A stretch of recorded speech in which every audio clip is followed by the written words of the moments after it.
Slow down.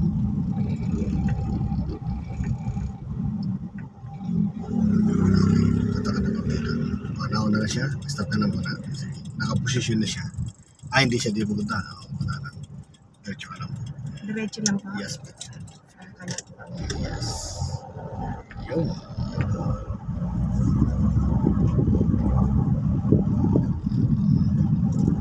Okay yung handle.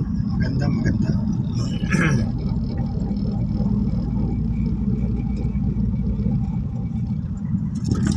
Obserbahan ko yung galaw mo pa. Kung talagang matibay ng loob sa pagsiksikan. May sumusunod sa akin. Okay lang po. Okay, slow down ka lang. Kasi umovertake na siya. Pero pag sumusunod pa lang siya sa'yo, okay lang naman na diretso ka lang. Huwag kang masyadong magpapapekto sa kanya. Kailangan yung focus mo dito ay di mawala. Yung attention, kailangan nandun pa rin po. Ano po? Kasi pag attention po natin nawala dito, so, mahirap yun. So, hindi natin makukontrol ng tama yung sakyan natin. So, iingatan mo po kasi yung distansya mo dito. Kailangan walang basta papasok ka. Kaya itong tricycle mo to. So, baka abutan mo siya. No? Ganun po yun lagi. Babantayan po natin siya. Yung biglang papasok. Pero kita ko sa'yo yung observation mo. Ang talas ng... Alam mo kagad na pag may gumagalaw, tinitingnan mo kagad siya. Ibig sabihin parang delikado sa akin to. So maganda po yung ano mo, yung awareness mo sa baligid. Ang ganda. Okay mo yan. Makaliwa po tayo dyan, ma'am. Signal ka na balik. Tama yung galaw ng manibela. Sakto lang pati yung manibela mo. Saka yung height nito, kaya nagagawa mo siya ng tama. Yung ano, ganda. Signal ka po ng kanan, ma'am. Kakala tayo dyan. Okay. Kailangan dito ka pumasok, ano? Huwag mo pasukin yung kabilang area. Then, patay ko.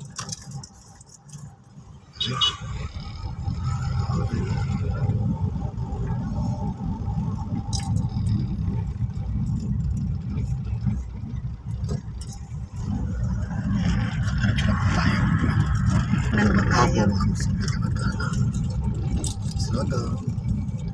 Okay. Good.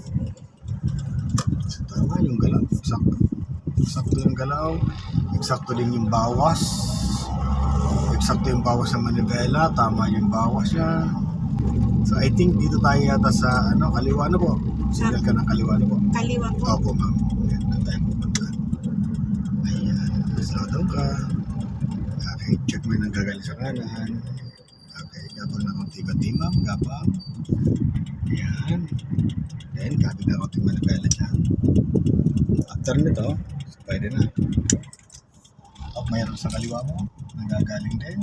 Okay, go. Then, yung position. Very good. Ganda ng galaw ng manibela. Okay siya. Okay na, okay.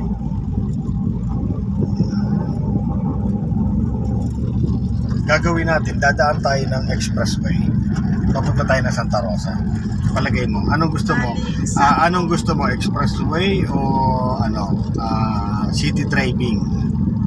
Ano ba yung city driving? Yung doon tayo dadaan sa Binyan, Santa Rosa, sa mga matraffic. Sa maraming sakyan.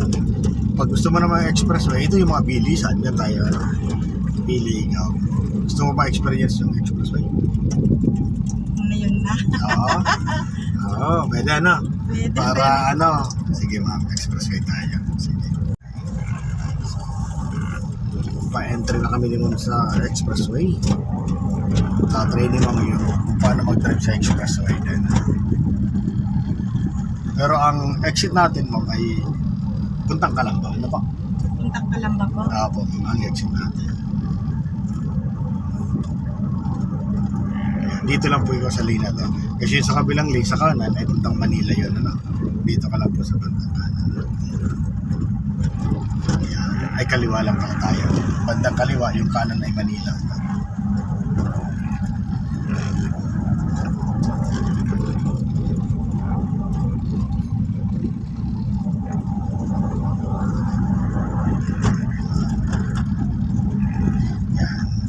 Sundan mo mo lang itong Fortuner na to. Ano ba? Ayan.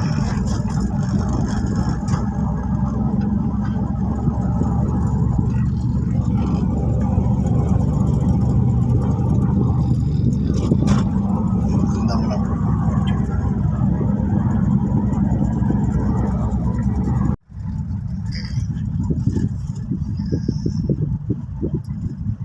Ito na si ma'am sa expressway. Mabuhay. Okay. So, marami kang load. Prepare ka lang dyan. Tingnan mo yung sa kaliwang sakit. Wala naman. So, focus ka rin dito. Ngayon. Okay. So, mag-memories tayo dyan. So, may buwelo naman yan. So, dito ka muna sa lane mo. Hanggang makabuwelo ka lang po at least mga 60 km per hour. Okay. Buwelo ka pa ng konti na. Gas ka pa ng gas. Then, habang nabuwelo ko ngayon, tingin ka dyan. Kung may sakit, kung makaka-entry ka. Sige, diretso ka lang po ma. Okay, diinan mo yung gas mo mamaya. Diinan mo ba? Diinan mo. Sige, diinan mo yung gas mo. Diinan mo ba? Signal ka ng kaliwa. Okay. Para makapasok tayo sa lane at sana. Yun. Parang lang.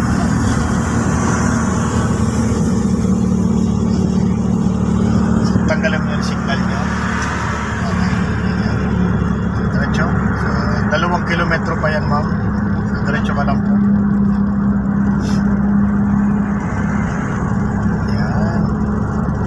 Susundan mo lang naman yan yung guhit na yan eh. Huwag mo lang sagasaan yung guhit na yan. Medyo tabi ka lang sa kanya, tapos focus ka lang dito. Anak, yung mga sakyan sa likod mo, sa tagiliran mo, huwag mo siyang masyadong kunin yung attention. Kaya ang attention natin dapat nandito lang po sa unahan. Yes po, yan. Sa dalawang guhit na yan, kailangan na hindi ka na nawawala dyan. Hindi natin nasasagasaan yung kaliwang guhit, kanan at guhit. Okay. Hindi ka ganyan mga may obstruction na to. So, dito ka mag-focus. Just sa side mo yan. Ano po? Diretso lang po tayo. So, dahil ang exit natin kasi ay 2 kilometer na lang. So, hindi mo na kailangan man lumipat doon sa kabilang lane. Sa, dito ka na lang, okay na to. Kasi after nitong mga barrier, exit na rin naman tayo. Alanganin na tayo lumipat doon. Pero kita ko sa iyo, kaya-kaya magiging dito sa dito.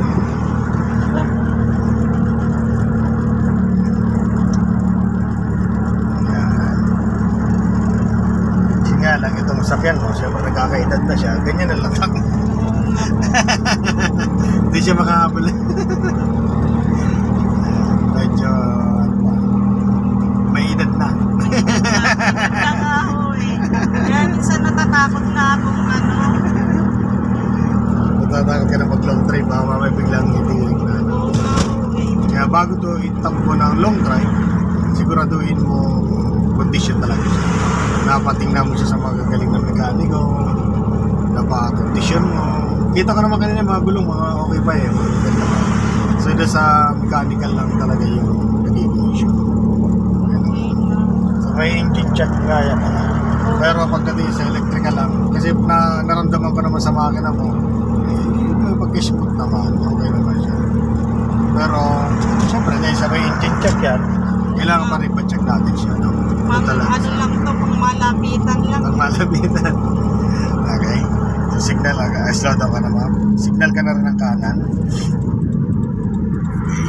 Tayo sa...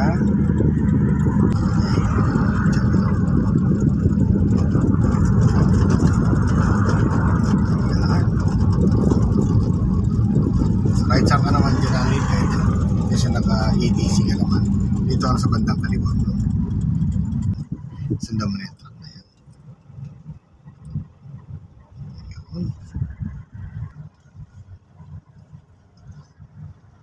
Kuha ka ng isang lane. Pwede na itong lane na to. Ito itong lane na to. Sundan mo lang itong lane na to. Sila. Sundan mo lang po yan. Okay. Kasi ikot pa tayo doon. So, sundan mo lang po yan. Ikot ka lang. Pag ano po yan, ikot. Diyan ka lang sa lane mo yan.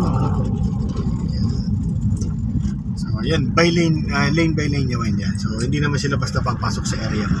Halangan. So, kaya dyan, focus ka lang sa lane mo yan. At mag-exit tayo banda.